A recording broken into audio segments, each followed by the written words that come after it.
मेरे प्यारे प्रतियोगियों, मैं Ajay Tiwari inspire hub coaching में आपका हार्दिक स्वागत और अभिनंदन करता हूं। आज से सी सेट जो हमारा पहला शीर्षक है संधि, हम पढ़ाना प्रारंभ कर रहे हैं। आप लोग एकदम पूर्ण आत्मविश्वास के साथ पढ़ाई कीजिए। हिंदी से 20 से 25 प्रश्न बनते हैं।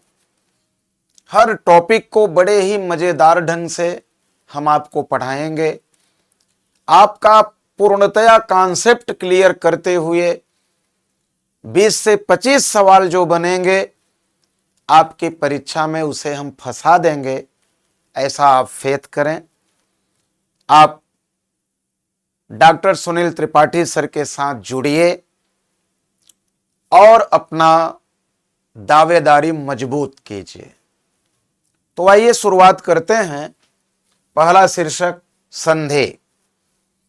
जैसा आप देखिए संधि हम लिखे हैं, यहां पे हम लोग संधि इस तरह से भी लिखते हैं और संधि हम इस तरह से भी लिखते हैं। ये देखिएगा, ये भी संधि है और ये भी संधि है। क्या ये दोनों में कोई शुद्ध अथवा अशुद्ध है? क्या ये दोनों राइट है? इसको हम इस तरह क्यों लिखते हैं?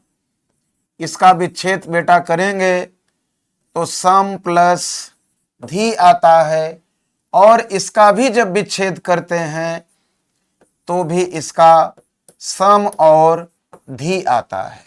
ध्यान रखिएगा, ये दोनों का अलगाव जब विच्छेद विभाजन करेंगे तो सम और धी, और यहां पर भी सम और धी आया। अब यहां पर ये अनुस्वार बिंदी, वर्ण के ऊपर जो बिंदी लगती है उसे हम अनुस्वार कहते हैं। ये देखिए, जब यहां पर लिखे तो इस तरह से लग गया, और यहां पर अनुस्वार न लगा करके यहां पर जो आधा न लगा हुआ है वो क्यों हो गया? तो इसलिए हो गया, दूसरे पद का पहला वर्ण जो भी है ध, तो ध वर्ण किस वर्ग में आएगा? और जिस भी वर्ग में ध अथवा जो भी अक्षर रहेगा बेटा उसका पंचमाक्षर हो जाएगा, पांचवा अक्षर हो जाएगा। तो ध किस वर्ग में है? त वर्ग में है, और त वर्ग का पांचवा अक्षर क्या होता है? न होता है। त थ द ध न, इसलिए यहां पर म के जगह आधे न का आदेश हुआ और दूसरा सेम उतार दिए। अब बेटा इसको जब जोड़ेंगे तो ये हलंत मीन्स आधा, और जो छोटी ई की मात्रा है यहां पर आ गया, तो ये हमारा दोनों राइट हो गया, संधि और संधि। अब संधि की परिभाषा क्या होती है, आइए इस पर चर्चा करें।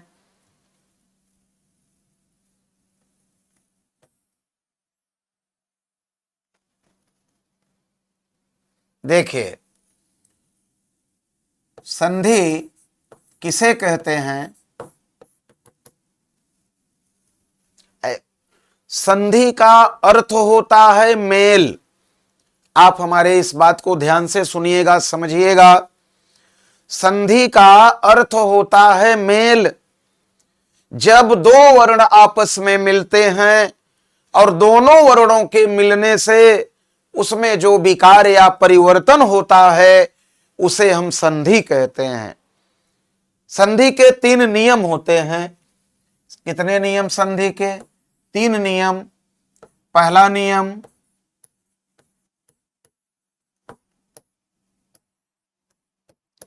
संधि में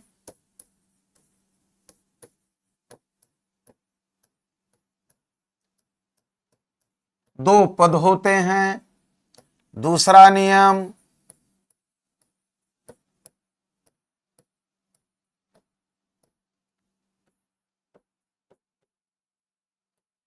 दोनों पद सार्थक होते हैं। और तीसरा नियम, और तीसरे को हम क्या कहते हैं, मुख्य नियम कहते हैं।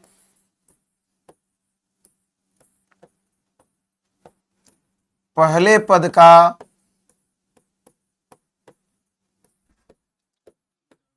अंतिम वर्ण एवं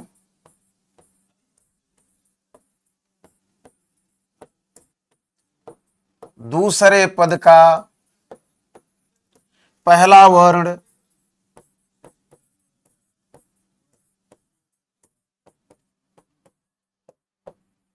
आपस में मिलकर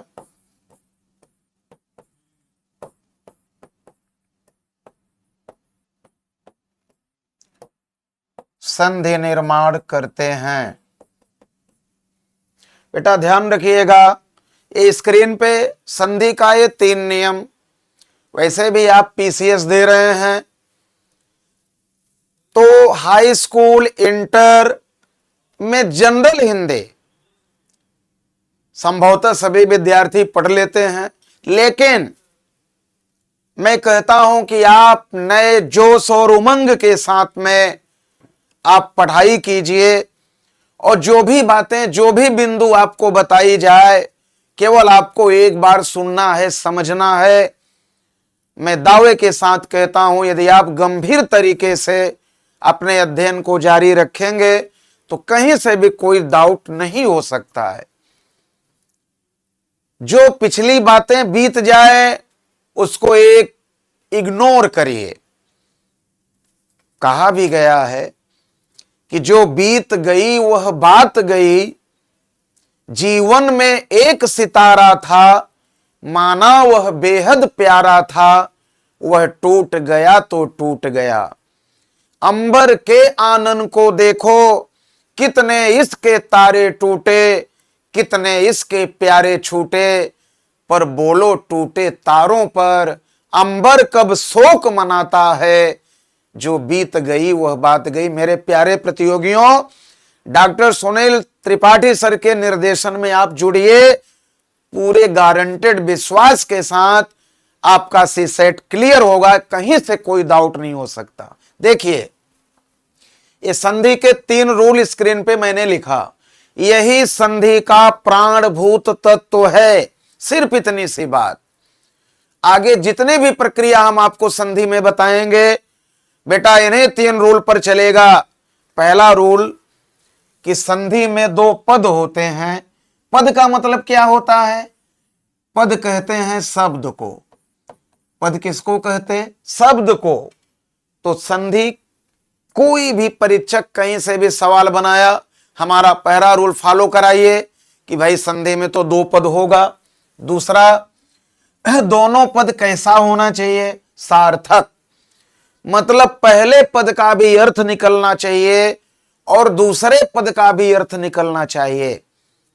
जरूरी नहीं कि आपको अर्थ क्लियर ही हो, देखने मात्र से आपको लगे कि ऐसा शब्द हमने अपने कक्षा 1 की पढ़ाई से और ग्रेजुएशन लेवल और कंपटीशन लेवल तक सुना है, उसके बारे में लिखा है, देखा है, बस इतना ही करना है।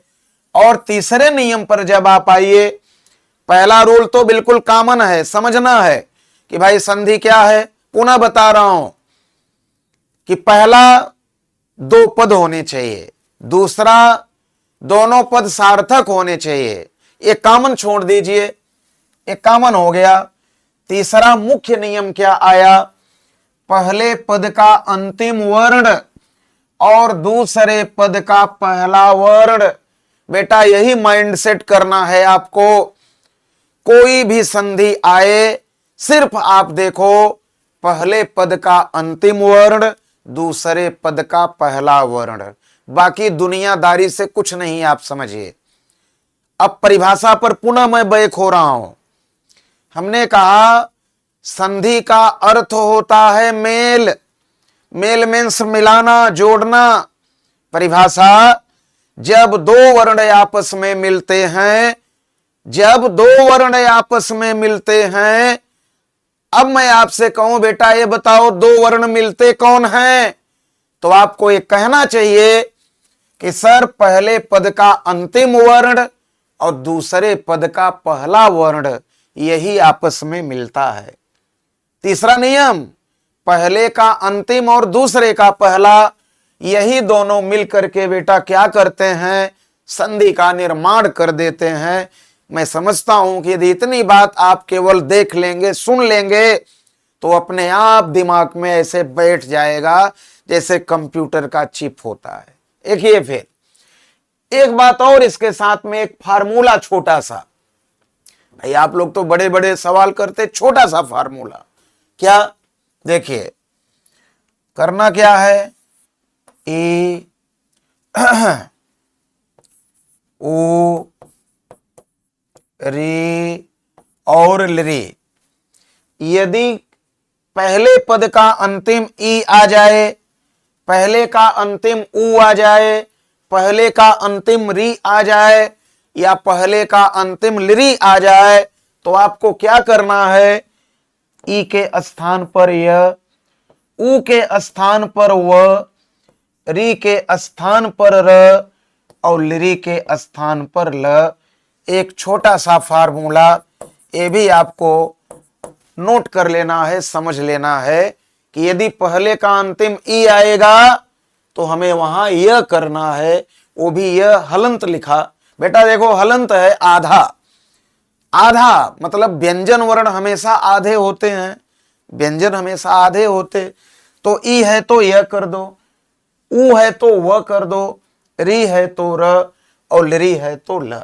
इतनी बात समझ गए। अब आइए एग्जाम्पल हम लोग देखते हैं।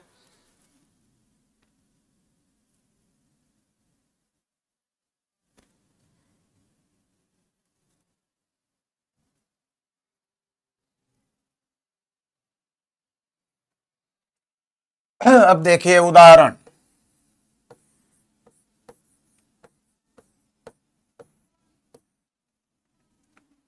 उदाहरण बेटा जैसे मैंने लिखा इति प्लस अत्र। अब देखो एक छोटा सा एग्जाम्पल, इति और अत्र। मैं बार बार आपसे कहा कि अभी जो 3 नियम आपने इसके ऊपर पढ़ा, यही दिमाग सेट करके चलना है। अभी तीसरा नियम बेटा क्या पढ़ा, कोई भी एग्जाम्पल आए हमें पहले का अंतिम देखना है, दूसरे का पहला। तो इसको मैं समझने के लिए राउंड कर दे रहा हूं, गोला कर दे रहा हूं। पहले का अंतिम, दूसरे का पहला। अब पहले का अंतिम जो मैंने गोला किया है, आप देखिए क्या लिखा है, जो लिखा है उसको पढ़ लीजिए। ती लिखा है, ती। अब एक काम और करना है, ती आप बोलेंगे ती, मैं बोल रहा हूं ती, तो मुख से साउंड क्या आ रहा है, ई। अगर बेटा त में ऊ लिखा होता तो पढ़ते तू, तो मुख से साउंड आता ऊ।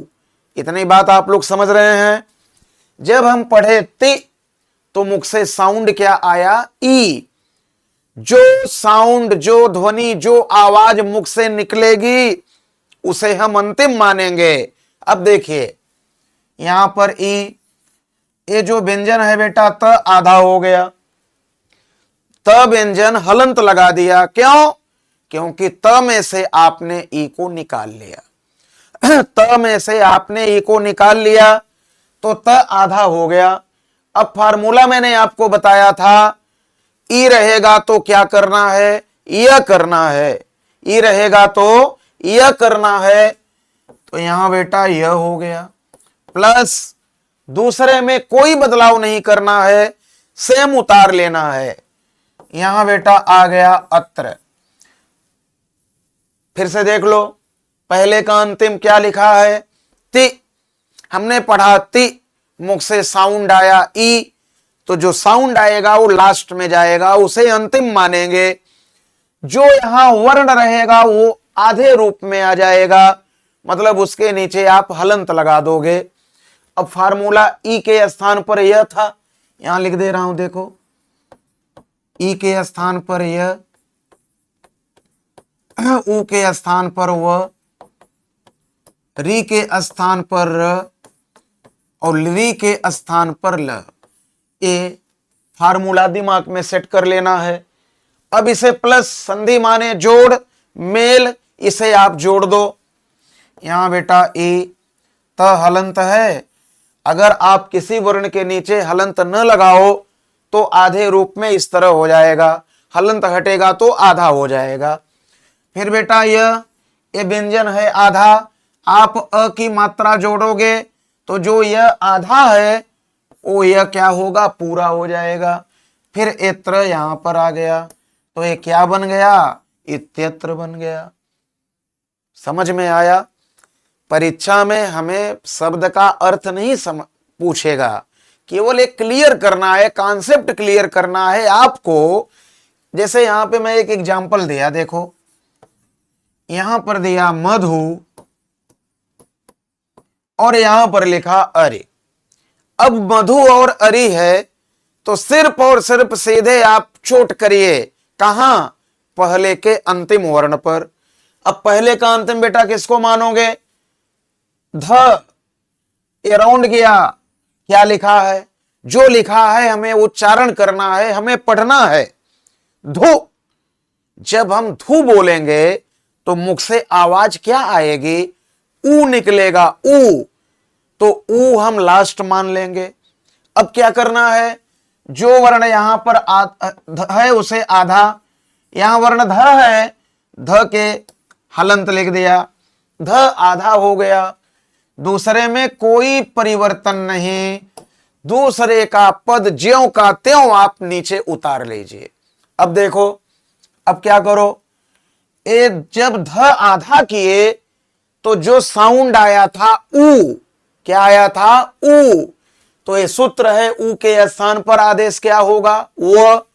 यहां एंट्री कर दो बेटा, व, ए व आधा हो गया। अब इसे जोड़ दो, म, ध हलंत न लगाओ, ध आधा ऐसे हो गया।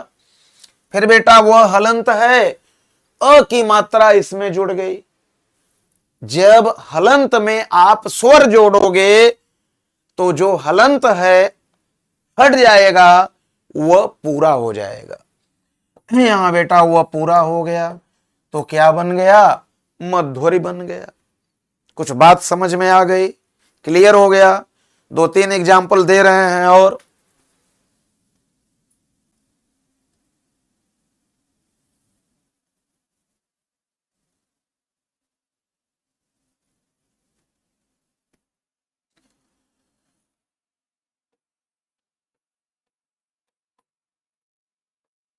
यहां है देवी प्लस आगमन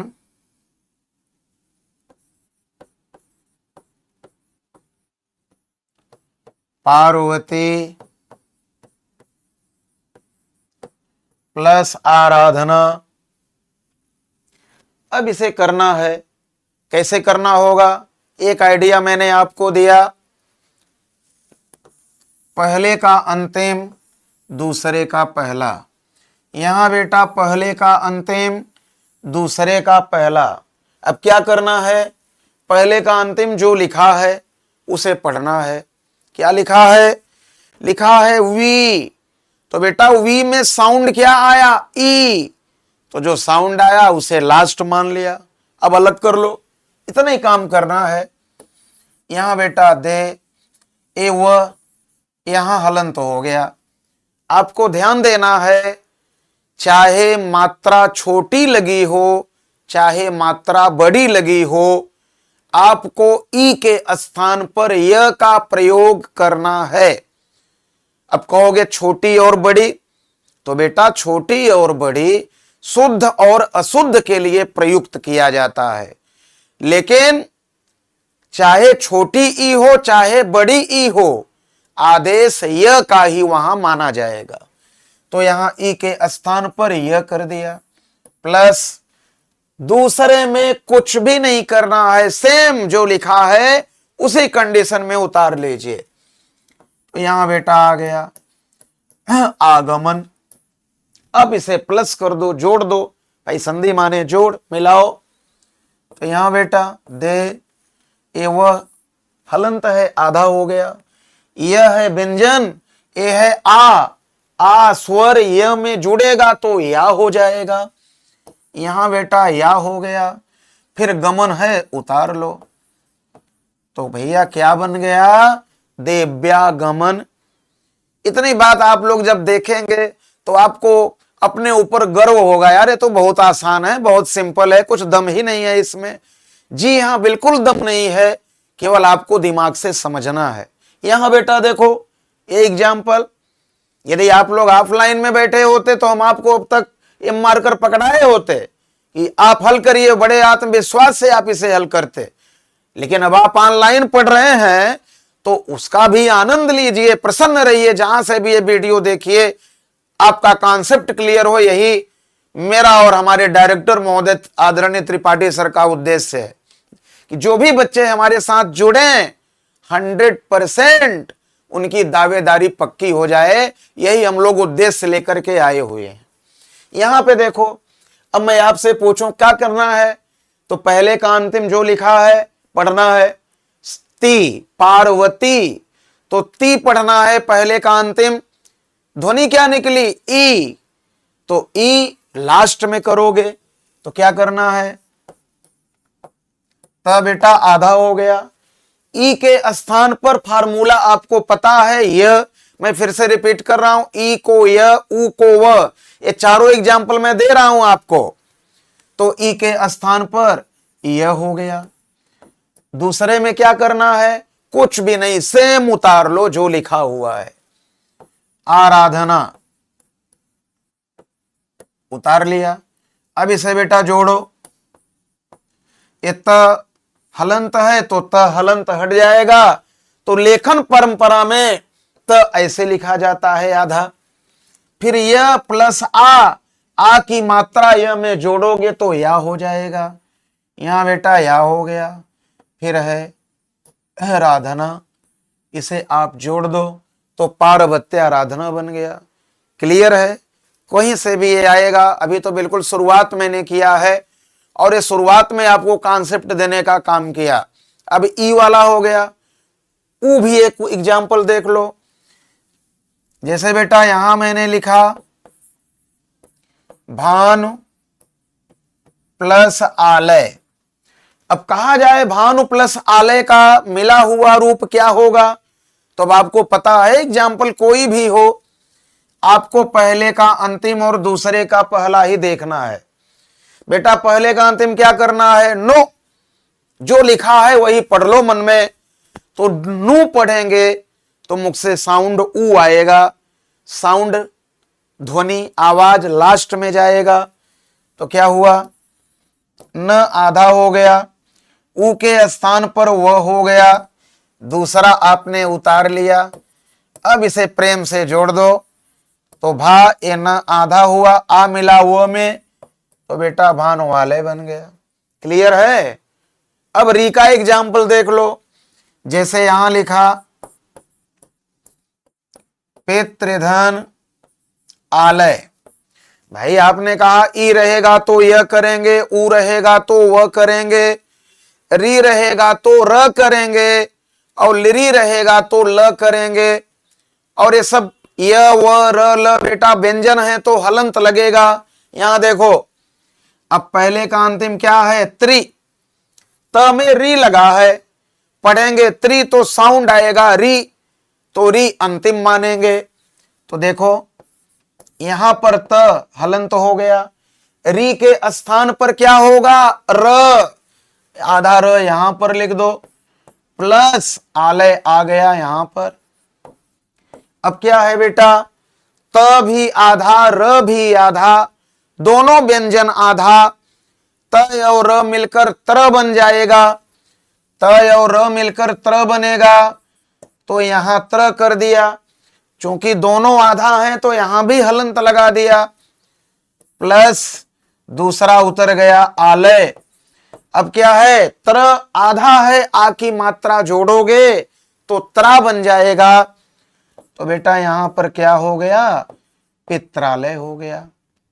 री भी क्लियर कर लोगे? एक दो एग्जाम्पल और देख लो।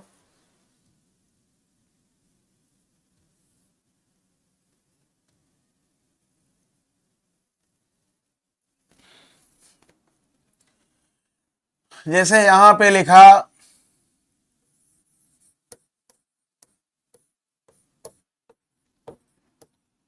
धातृधन अंश,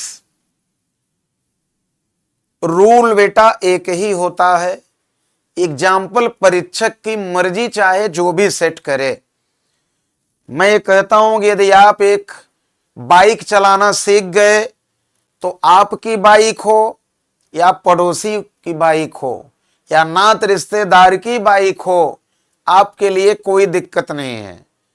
तो रूल हमें समझना है क्या कि ये पहले का अंतिम, दूसरे का पहला। बेटा त में री लगा है, इसको हमने क्या पढ़ा? त्रि। जब त्रि पढ़े तो मुख से साउंड आया री, तो साउंड री लास्ट में गया। यहां बेटा त आधा, री के स्थान पर दूसरे में कोई बदलाव नहीं, सेम उतार लिया। यहां पे आ गया अंश। अब क्या करना है? त और संयुक्त व्यंजन में दो वर्ण आएंगे भाई। त और आप लगातार पढ़ो लपेट कर, तर तर, तो मतलब त और र मिलकर त्र बन गया।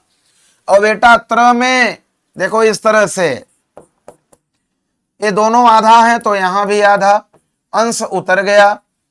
अब क्या करना है? त्र व्यंजन है, अ की मात्रा जुड़ेगा तो त्र जो आधा है वो पूरा हो जाएगा। और ये बेटा ऊपर जो अनुस्वार का चिन्ह है यहां पे आ जाएगा, तो भैया क्या बन जाएगा? धात्रंश बन गया। क्लियर? लिरी का एग्जाम्पल देख लो। लिरी का जैसे बेटा यहां पर लिखा लिरी प्लस आकृति। देखो अब यहां पर सीधे हमने पढ़ा पहले का अंतिम है लिरी। लिरी साउंड यहां पर री ही आ रहा है और लिरी आ रहा है, बस अंतर इतना है कि री आता है तो र आदेश होता है और लिरी आता है बेटा तो वहां पर ल आदेश होता है, ल प्लस आकृति। अब ल आधा है, आ की मात्रा आप जोड़ोगे तो क्या बन गया? लाकृति बन गया। समझ गए? जैसे इसी तरह मैंने लिखा लिरी प्लस आकार, तो अब आपसे अगर कहा जाए बेटा इसको आप बना दो तो क्या करोगे? लिरी के स्थान पर ल प्लस दूसरा आकार आप लिख दोगे तो यहां पर अ ल में जुड़ जाएगा बेटा, तो क्या बन गया? लकार बन गया। तो मैं समझता हूं कि जो ये प्रारंभ संधि का वेश था, ये आपका कॉन्सेप्ट क्लियर हुआ होगा। हमने सिर्फ यही पढ़ा संधि किसे कहते हैं, कि संधि का अर्थ होता है मेल। जब दो वर्ण आपस में मिलते हैं, दोनों वर्णों के मिलने से उसमें जो विकार या परिवर्तन होता है उसे संधि कहते हैं। फिर हमने पढ़ा कि संधि के नियम कितने होते हैं, तो संधि के 3 रूल हैं। ये मेरा अंदाज है बताने समझाने का, ये आपको कहीं लिखित नहीं मिलेगा, किसी किताब में किसी बुक में, बता रहा हूं। ये मेरा कॉन्सेप्ट है कि संधि के आपको 3 रूल दिमाग में रखना है। पहला रूल, संधि में 2 पद होगा, पद मीन्स शब्द। दूसरा रूल, दोनों पद सार्थक होगा। और तीसरा, यही सबसे मुखिया है। क्या? यही आपके कॉन्सेप्ट को एकदम ऊपर कर देता है। दिमाग में सेट कर लो, पहले पद का अंतिम वर्ण दूसरे पद का पहला वर्ण। एक गाने रूप में सेट कर दो कि संधि बराबर पहले का अंतिम और दूसरे का पहला, पहले का अंतिम दूसरे का पहला, बस इसके अलावा कुछ भी नहीं। फिर हमने एक छोटा सा सूत्र बताया, पहले का अंतिम ई रहेगा बेटा, आपको यह कर देना है। ऊ रहेगा, वह कर देना है। री रहेगा, र कर देना है। लिरी रहेगा तो ल कर देना है। इतनी बात समझ गए? आगे बढ़ा जाए। ओके, अब इसके आगे का बेस शुरू करते हैं।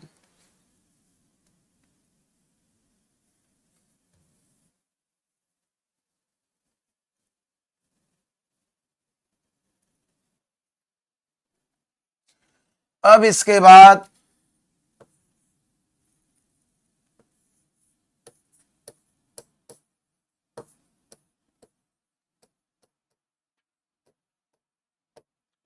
संधि के भेद। तो संधि के कितने भेद होते हैं? संधि के 3 भेद होते हैं। भेद माने प्रकार। संधि कितने प्रकार की होती है? 3 प्रकार की। कौन कौन?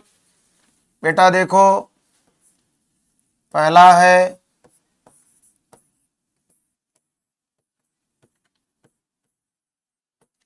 स्वर संधि, दूसरा है व्यंजन संधि, और तीसरा है विसर्ग संधि। स्वर संधि को हम और किस नाम से जानते हैं? स्वर संधि को हम अच संधि भी कहते हैं। व्यंजन को हम किस नाम से जानते हैं? व्यंजन को हम हल संधि भी कहते हैं। और विसर्ग का क्या मतलब होता है? किसी भी वर्ण के आगे ऐसे 2 बिंदु लग जाती है और वह बिंदु ह के समान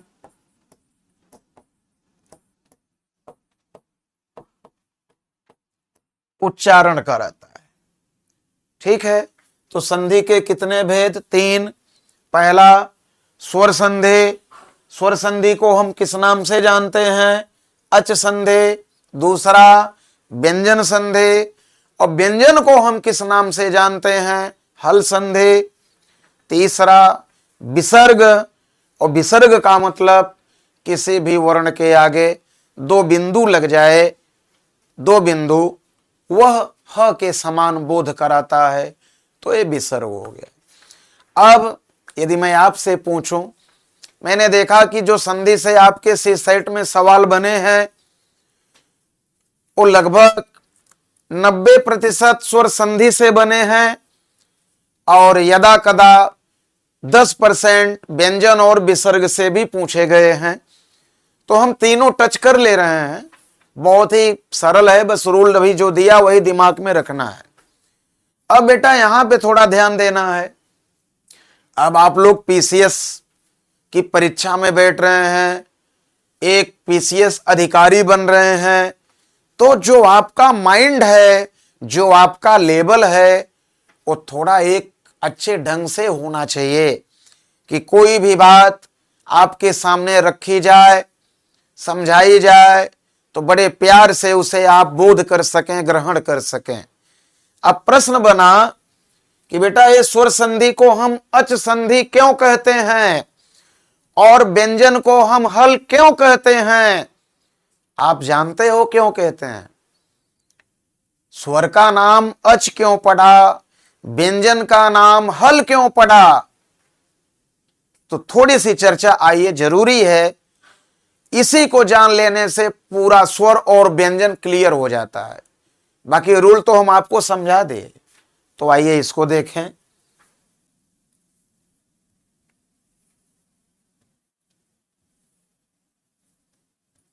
हाँ सर, अच्छा। तो मेरे प्यारे प्रतियोगियों, लगभग जो एक शुरुआती बेस था संधि का, वो हमने आपके सामने रखा कि संधि की परिभाषा क्या है, संधि के नियम क्या हैं, और एक छोटा सा फार्मूला कैसे दिमाग में सेट करें, और फिर संधि के भेद कितने होते हैं, और तीनों जो भेद होते हैं, तो स्वर को हम अच क्यों कहते, व्यंजन को हम हल क्यों कहते, इसकी चर्चा अब हम अपने अगले क्लास में वीडियो में करेंगे। तब तक आप लोग इतना बेस कॉन्सेप्ट दिमाग में रख के आनंद लीजिए। ठीक है, बहुत बहुत धन्यवाद।